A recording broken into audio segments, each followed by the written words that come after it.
Asia کے گرم ترین علاقوں میں شمار ہونے والا ضلع وسطی محمد اس وقت شدید گرمی کی لپیٹ میں ہے۔ شدید گرمی اور حبس کے باعث لوگ شدید پریشان ہیں اور شہر سنسار شہری اور دیہی علاقوں میں لوڈ شیڈنگ زیادہ ہونے سے عوام پریشان۔ اس موقع پر شہریوں کا وش نیوز سے بات چیت کرتے ہوئے کہا کہ ہمارا ضلع دنیا کے لیول سے بھی گرم ترین اضلاع میں شمار ہوتا ہے۔ بجلی اوپر سے لوڈ شیڈنگ اتنا ہے کہ اوورآل پورے پاکستان میں بجلی کے مسئلے مسائل چل رہے ہیں۔ باقی اوورآل تو گرمی اتنی ہے ناقابل برداشت ہے، 50+ ہے اس وقت بھی گرمی ہمارے یہاں۔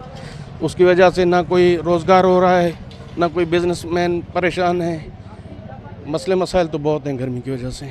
ڈم ماناکتی گرمی وجائی صفا کاروبار نے میں گنا باقی حال میں صفا فیل گرمی بیوش ماناکتی گرمیاں ماں یہاں ابھی چوتھا دن ہے جو گرمی کا ٹمپریچر ہے وہ تقریباً 52 سینٹی گریڈ سے بھی زیادہ جا رہا ہے، اور اس ٹائم جو ہے بجلی ٹوٹل محرم الحرام کے حوالے سے ہمیں 1 گھنٹہ اضافی دیا گیا ہے، بجلی دی جائے تاکہ گرمی کا کچھ بحران کا توڑ نکل سکے۔